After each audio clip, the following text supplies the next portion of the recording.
What's up? 3 beginner bass fishing mistakes that we see all over the place. With me is my good longtime friend, Ed Loughran. It's his 2nd year on the Bassmaster Elite Series, but he is no rookie, folks. Ed has been fishing for a long, long time. Very long. You guided for a long time. You were spending 200 plus days on the water, watching other people make mistakes, taking them out on the water. And so in all of this time that you've spent, I've had a zillion co-anglers, taken a lot of people fishing. We've seen a lot of mistakes. And they're mistakes that seasoned anglers make as well. So we're gonna give you the top 3. Now this is bass fishing specific, but some of these, will translate into other, but I have my 3 and Ed has his 3. So I'm gonna let Ed go first. Guests get to go first. So go ahead, Ed. Hit us with one. The first one that I saw all the time when I was guiding is people, while I supplied equipment to them, they also a lot of times would bring their own. And often it was just inferior equipment, whether it was rods and reels, the line, the hooks they were using, and all of those things made their days more difficult. Nowadays, there's incredible equipment out there. All of those things I mentioned, you can get a terrific outfit, spinning or bait casting, for $150. It's a lot of money, but you can get some of the top of the line stuff for that, in my opinion.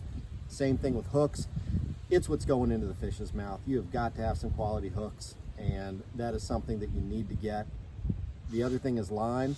Whether you're using braid, fluorocarbon, or monofilament, any of those, just go buy decent. Don't buy off-brand stuff, and make sure it's appropriate for the purpose that you're using it for. Yeah, that will help. I think that is a really good one. So here it is. Don't buy crap. That's it. Don't go buy crap.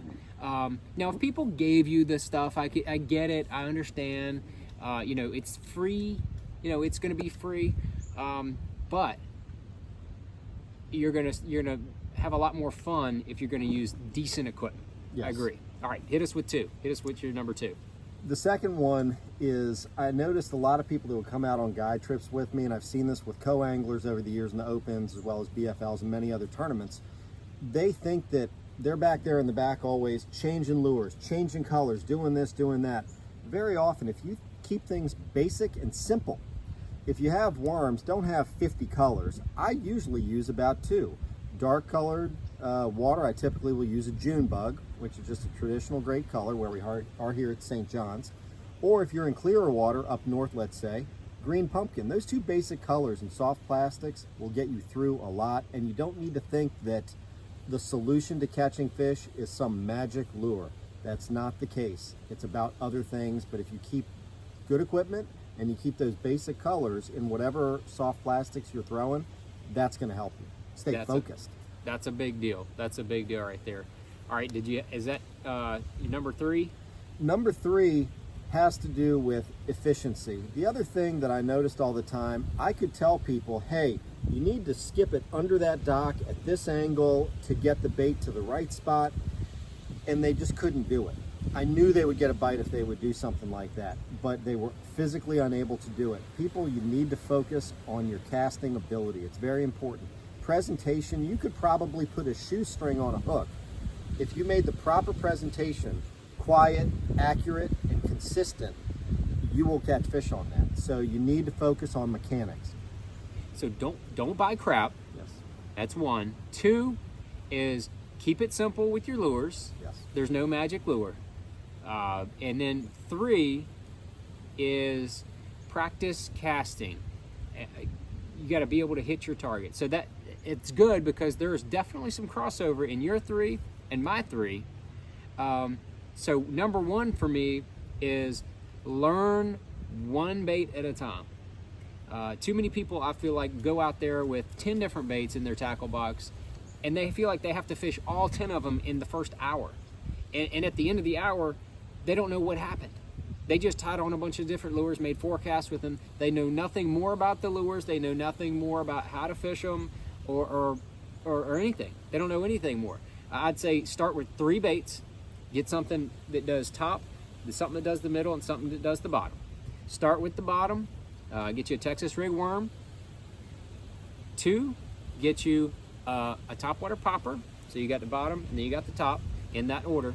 And then 3, I'd go with the spinnerbait. Spinnerbait, it can be fished in the middle of the water column. It's great bait for ponds, great bait for catching bass in rivers. Anytime it's windy, stained water, spinnerbait has been around a long time. It's caught a gazillion fish, and it catches big ones too. It catches small ones, big ones. It catches all fish. Very good bait. Those 3 baits in that order. Those would be the first 3 I would recommend anybody to learn. That's 1. It was kind of 3, but I'm calling it 1. I don't care what anybody says. That's 1. Number 2, I would tell people is to fish around cover. Fish around cover, and that goes back to what Ed was just saying with being able to cast accurately.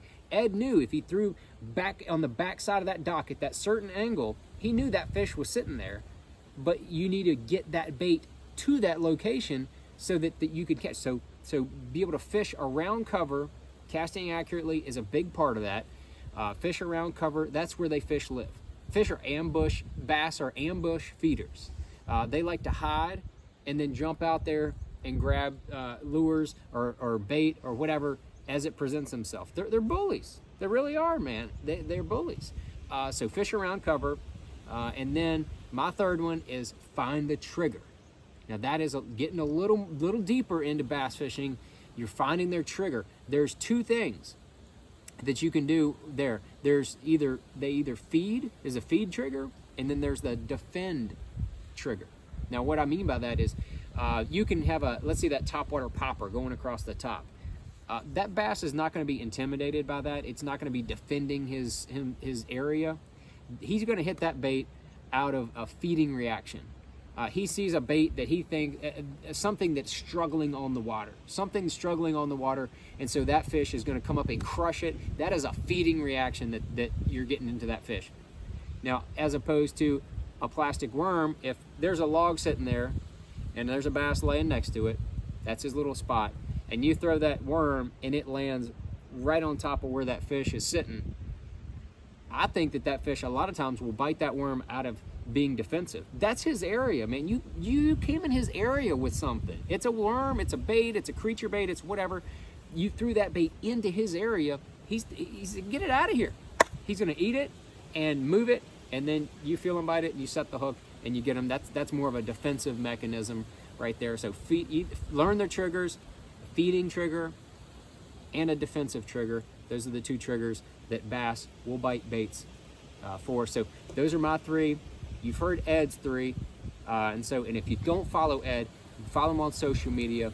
He's fishing the Bassmaster Elite Series along with myself, and so that's his 3 and my 3, and some of our 3 kind of have some overlap. So that's how it is. So learn those, and understand those 3 beginner mistakes, and you will be a better bass fisherman as you're getting started.